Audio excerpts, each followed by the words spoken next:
A regime under pressure. Tehran on edge. In recent weeks, Tehran has felt like a city holding its breath.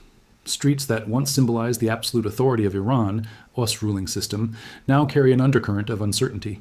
From whispered conversations in government corridors to heightened security around sensitive locations, the atmosphere suggests something deeper than routine political tension. At the center of this unease stands Iran's Supreme Leader, Ayatollah Ali Khamenei. The Supreme Leader is not just a head of state, but a symbol of divine continuity, meant to appear immovable regardless of protests, sanctions, or war. But symbols lose power when reality intrudes. Economic collapse, international isolation, and growing public anger have combined to create a pressure cooker that no amount of censorship can fully contain. Inflation has crushed ordinary families. The currency has repeatedly collapsed, and promises of resistance against the West no longer translate into food on the table. Inside Tehran, security forces have increased patrols near key institutions.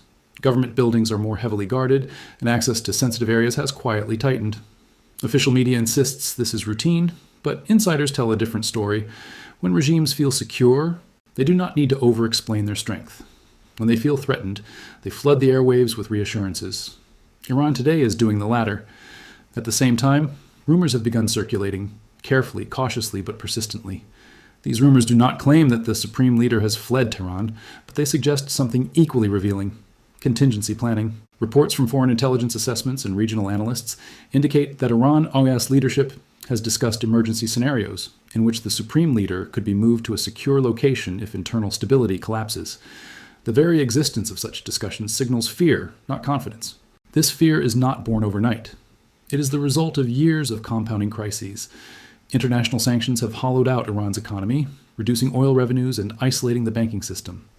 While officials blame foreign enemies, many Iranians blame corruption and mismanagement. Young people, who make up a large portion of the population, see no future under the current system. They are educated, connected to the outside world through technology, and increasingly unwilling to accept ideological slogans in place of opportunity.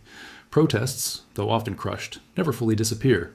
Each wave leaves behind resentment, martyrs, and unresolved anger. The regime survives, but at a cost. Loyalty becomes transactional, enforced by fear rather than belief. When that happens, power structures begin to crack from within. Even the most powerful leaders understand that no system lasts forever if the people withdraw their consent. Externally, Iran's position is equally fragile. Once marketed as the leader of a regional axis of resistance, Tehran now faces strategic setbacks. Its allies are under pressure, its military resources are stretched, and its diplomatic options are shrinking. This is where Russia enters the story, a supposed partner that many in Tehran once viewed as a strategic lifeline. For years, Iran and Russia have cooperated out of necessity rather than trust. They share enemies, not values. Moscow sees Tehran as a useful counterweight against Western influence, while Tehran views Moscow as protection against isolation. But alliances built on convenience are unstable. When circumstances change, loyalty fades quickly. Recent geopolitical developments have fueled speculation that Russia may prioritize its own survival over its partnership with Iran. As Moscow faces intense pressure elsewhere, analysts question whether it would truly risk its global standing to shield Tehran in a moment of crisis.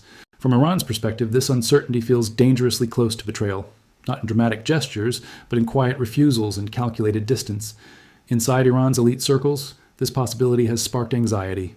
If Russia steps back, Iran stands largely alone against a hostile international environment. China remains cautious. Europe is distant. The United States is openly adversarial. The moment citizens imagine their leader preparing an escape route, the image of invincibility shatters. State media continues to project confidence. Officials appear on television declaring unwavering stability and dismissing foreign reports as psychological warfare. Yet history shows that regimes often deny their weakness until the very last moment. The louder the denial, the more people listen for what is not being said. Meanwhile, ordinary Iranians watch events unfold with a mix of skepticism and quiet hope. Many have learned not to trust rumors, but they also recognize patterns. They remember how other regimes collapsed, not suddenly, but gradually, through fear, denial, and internal fractures. Russia's ambiguous posture adds fuel to this belief, and diplomatic hedging all signal the same message. When the cost becomes too high, alliances end. For a regime built on the promise of resistance and solidarity, that realization cuts deep.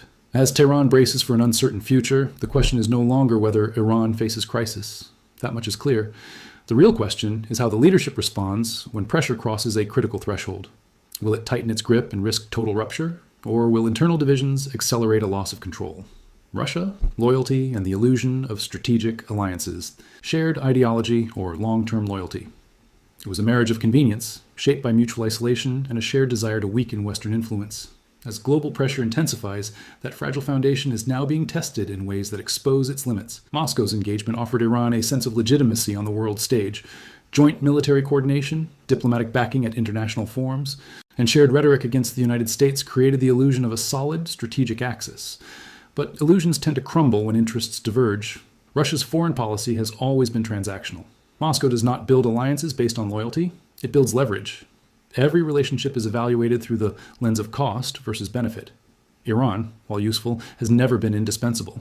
This reality is becoming increasingly difficult for Iran's leadership to ignore as Russia recalibrates its priorities amid mounting global pressures of its own. As Russia faces economic strain, military commitments, and diplomatic isolation elsewhere, its tolerance for secondary conflicts is shrinking. Russia's ambiguous role amplifies this doubt. Iranian media avoids openly criticizing Moscow, but subtle shifts in tone are noticeable. Praise has softened, expectations are cautiously lowered. Analysts aligned with the regime increasingly emphasize self-reliance, a rhetorical adjustment that suggests disappointment without naming it. This linguistic shift is revealing. Meanwhile, international observers are watching closely. For years, Iran positioned itself as a regional power capable of shaping events beyond its borders. Today, the focus has turned inward. Questions about leadership stability, succession, and internal cohesion dominate discussions. In geopolitics, perception shapes reality. Once a state is seen as unstable, pressure multiplies. Russia understands this dynamic well. By maintaining strategic ambiguity, Moscow keeps its options open while avoiding full commitment. From a purely strategic standpoint, this is rational. From Iran's perspective, it feels like abandonment. The gap between these perspectives is where the idea of betrayal takes root. Inside Tehran, this realization is deeply unsettling. The regime has invested decades in projecting strength through alliances and influence. The possibility that these pillars may no longer hold force is a painful reassessment. Power, once centralized and confident, begins to fragment as elites calculate their own survival. This fragmentation does not immediately lead to collapse, but it creates hesitation. Hesitation at the top often translates into mixed signals below. Security forces become uncertain. Bureaucrats delay decisions. Opportunists sense weakness. In authoritarian systems, momentum is everything. Once lost, it is difficult to regain. Inside, Iran cracks in power, fear at the top, and a nation losing patience. While international analysts focus on alliances and geopolitics, the most dangerous threat to Iran's ruling system is unfolding inside its own borders. The true crisis facing Tehran is not external pressure alone, but the gradual breakdown of internal cohesion. Power in Iran has always relied on a delicate balance between ideology, fear, and material control. Today, that balance is under unprecedented strain.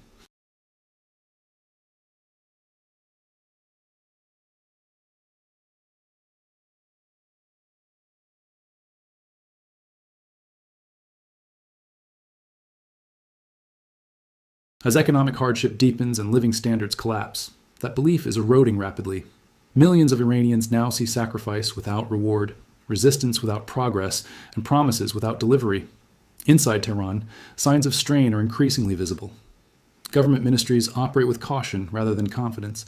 Decisions that once moved swiftly now stall in layers of approval, reflecting fear of responsibility rather than discipline. When systems function smoothly, authority flows downward. When they hesitate, it flows inward, consumed by self-preservation. The security apparatus remains powerful, but even it is not immune to fatigue. Maintaining constant control over a restless population requires resources, morale, and ideological conviction. Over time, cracks appear. Officers question orders privately. Lower-level personnel feel the same economic pressures as the civilians they police. Loyalty becomes conditional, rooted in necessity rather than belief. This erosion of certainty is especially dangerous in a system centered around a single figure. The Supreme Leader is not merely a political authority. He is the axis upon which the entire structure turns. His perceived strength reassures elites and intimidates opponents. Any hint of weakness reverberates through every layer of power. That is why rumors of contingency planning carry such weight. They are interpreted not as prudence, but as doubt. In authoritarian regimes, doubt spreads faster than dissent. It moves silently through conversations, assumptions, and unspoken fears. People do not need confirmation. They only need plausibility. Within Iran's political elite, succession has long been an unspoken anxiety. The system was designed to appear eternal, but everyone understands that no leader rules forever. As pressures mount, questions about what comes next become harder to suppress. These questions fracture unity as factions quietly position themselves for uncertain outcomes. Some hardliners argue for absolute control, more repression, stricter censorship, harsher punishments. Others warn that excessive force risks accelerating collapse by turning passive frustration into active resistance. This debate exposes a deeper truth. There is no consensus on how to save the system, because no one fully understands how close it is to breaking. Meanwhile, the Iranian public watches closely. Years of protest have taught people caution, but also resilience. Each wave leaves behind experience. People learn where the limits are, how far the regime will go, and when it hesitates. The population is not unified, but it is increasingly synchronized in its disillusionment. Economic pain remains the most powerful driver of unrest. Inflation erodes salaries daily. Basic goods become luxuries. Housing costs push young families into permanent instability. For a generation that grew up connected to the outside world, comparisons are unavoidable. They see what life could be and what it is not. This generational divide is critical. Young Iranians are less invested in revolutionary mythology and more focused on personal dignity. They are not necessarily demanding ideology, they are demanding normalcy, jobs, freedom of movement, and a future that does not require exile. When a state cannot provide these basics, loyalty becomes fragile. The regime's response has been to emphasize external threats. By framing instability as the result of foreign conspiracies, it seeks to redirect anger outward. This tactic worked in the past. Today, it struggles. People may distrust foreign powers, but they also distrust official explanations. Blame without solutions convinces no one. At the top, fear manifests in subtle ways. Travel patterns change. Public appearances are carefully choreographed. Messaging becomes defensive rather than assertive. These signals do not go unnoticed. In tightly controlled societies, people become experts at reading between the lines.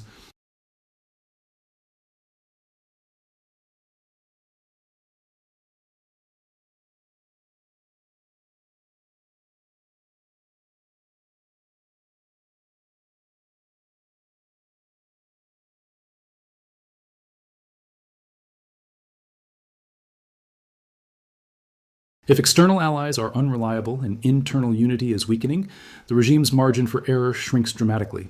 Every decision becomes higher risk. Every misstep carries greater consequence. The system begins to operate in survival mode rather than governance mode. Survival mode prioritizes short-term control over long-term stability. It suppresses symptoms without addressing causes. This approach can delay collapse, but it cannot prevent it indefinitely. History shows that regimes often appear strongest shortly before they fracture, because repression intensifies as confidence declines. Inside Iran, many sense this pattern. The state still commands force, but it no longer commands belief. That distinction matters. Force can silence voices, but it cannot generate legitimacy. Over time, legitimacy becomes the more valuable currency. International pressure continues, but it is internal legitimacy that determines endurance. Sanctions hurt, isolation constrains, but it is the relationship between rulers and ruled that ultimately decides outcomes. That relationship is now severely damaged.